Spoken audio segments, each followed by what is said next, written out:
Hi guys, in today's video I'm going to be showing you how to paint a cute little bird in watercolor. Now, what really drew me to this reference picture, which I got from unsplash.com, so it's royalty free, is the log.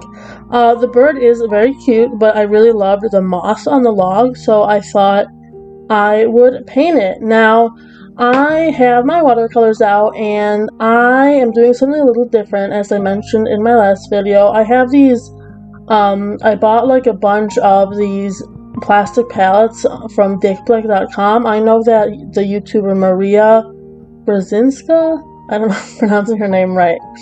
I know it's a Polish name, but I don't know if I'm pronouncing it right.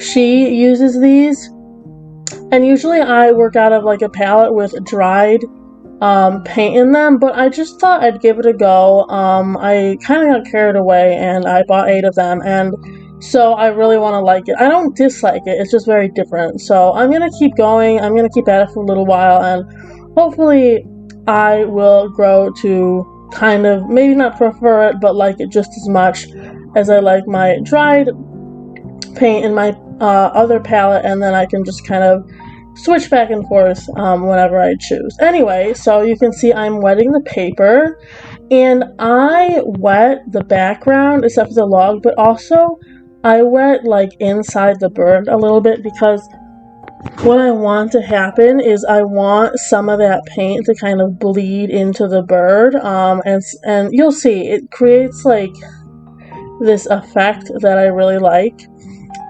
They're called blooms. And yeah, so I'm going in with the background. I am adding the kind of green paint. Pick whatever colors you want. I don't usually list my colors because colors vary from brand to brand, names vary from brand to brand, so I don't really think it's that important to know the names, but it is important to be able to mix visually. That is just like pick similar colors and be able to mix them.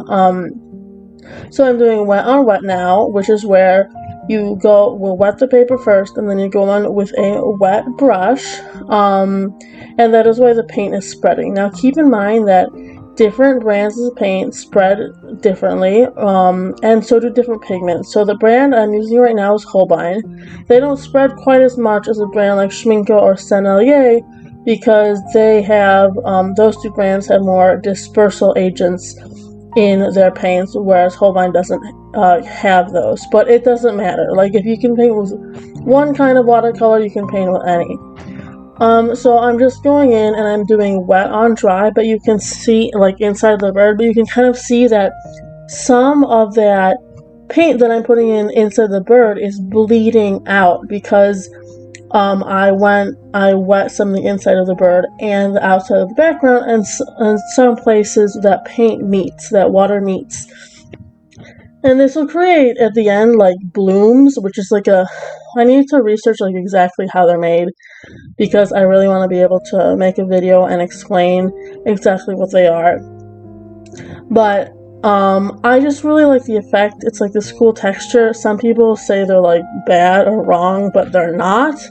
I don't think. It's just really important to know how to avoid them and when to create them. You want to be able to use them to your benefit, as opposed to like accidentally creating this weird texture, which I'll point out later. But right now, I'm going in and just placing the colors, wet on dry, and yeah, that's just what I'm doing right now. And then I'm going to do the log, wet on wet.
So I'm going in for a second layer with the bird, and I'm just doing wet on dry, which unlike wet on wet is where you just put that paint down on dry paper. You don't wet it beforehand, so it doesn't like disperse everywhere. It just kind of stays where it is, as you can see. So one thing to note is that the reason I can layer is because I'm using a specific kind of watercolor paper. It's 100% cotton. It is Arches 140-pound cold press watercolor paper. There are other excellent cotton watercolor papers. Not all cotton paper is good to layer with, but some people don't need to layer as much. Maybe they do one layer paintings. Layering is not so much their style, but if, like, obviously, just as long as you're making art, that's the most important thing, as long as you're painting. But if you're looking to get more into watercolors and maybe invest in one nice supply, I think the most important watercolor supply is hands down paper. I think you can get away with paints that aren't the fanciest and brushes that aren't the fanciest, but paper is like my number one supply. I love Arches. You can layer, you can do so much on it. It takes a ton of water because that cotton paper is absorbent, right? Whereas wood pulp paper like Canson XL or Strathmore 300 to 400 series is not, because it's made from trees, right? So if you go to add that second layer, that paint on the first layer will activate and it'll just kind of spread everywhere. But yeah, so I am going in. I'm still just working on that second layer of the bird.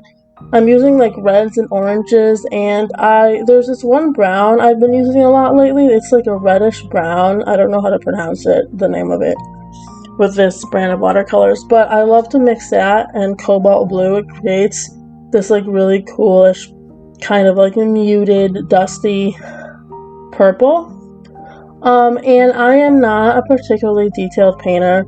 You can see kind of on the tail, I don't spend a ton of time doing each little section. I just kind of go in and do wet on wet. And something to note when you're doing wet on wet is that it's all about your water to paint ratio, right? So if your paint or if your brush has a lot more paint than water and you put it down like for wet on wet, then it will spread less.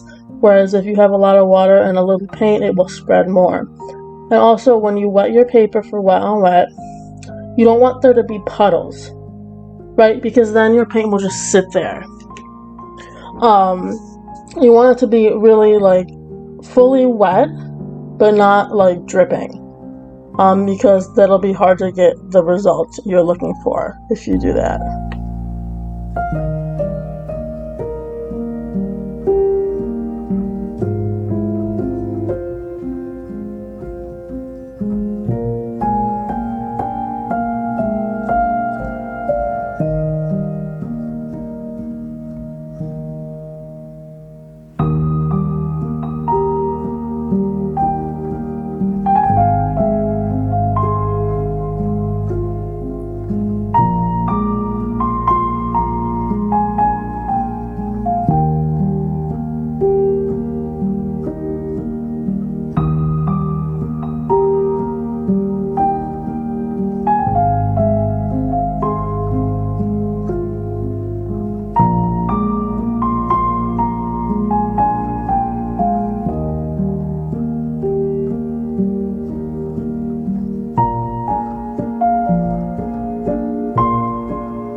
So I have re-wet the log and I'm going in again wet on wet.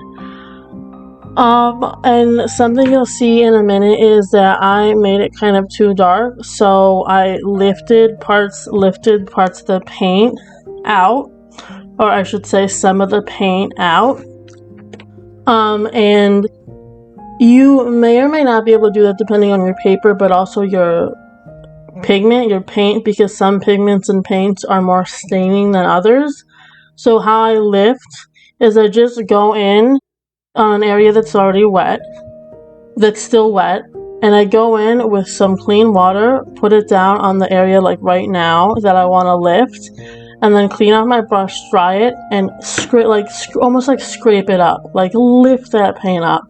And you'll see how I was able to lift some of that paint, so the top of that log is lighter, and I do like it much better than I liked it before when I just darkened it a bit too much. But when in doubt, like, go lighter than you think, especially if you're just starting out, way lighter than you think you should go, because you can always go lighter, you can always go darker, I'm sorry, but sometimes going lighter, you don't want to be in a situation where you just can't get lighter. But I feel like some people think, oh, you can't troubleshoot in watercolors, right? There's no way to fix mistakes. That's not true. Like you see, I just did. But you really have to know your materials, your specific pigments, all sorts of things. It just takes a lot of practice. And, you know, it's true. It's not like oil or acrylic where you can just layer if you mess up, or if you want to troubleshoot, you can just do it again and again and again. But it's true that watercolor is a little less forgiving, but there are ways to fix mistakes, and sometimes you just have to kind of change your plans in the middle of a painting. And some paintings just don't work out, and that's okay too. But especially if you're beginning, I don't want anyone to feel like, oh, I can't ever fix any mistake when I'm doing a watercolor painting, because that's not true. And maybe in other videos I'll get into how I fix more kinds of mistakes.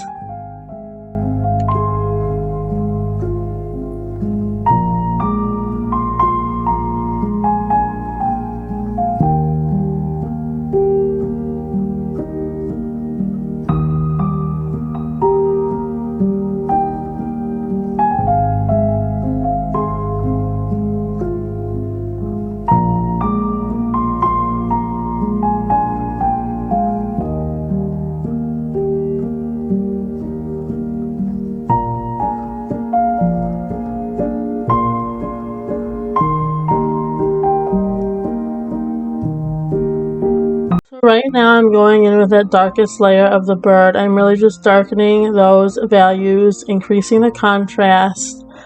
And then the last part of this painting will just be going in and doing some wet on dry on that log to kind of define like the cracks in it and stuff. But that's about it for this painting. I'm just gonna let the end of it play with the music. I really hope you learned something, and I will see you next time. Thank you. Bye.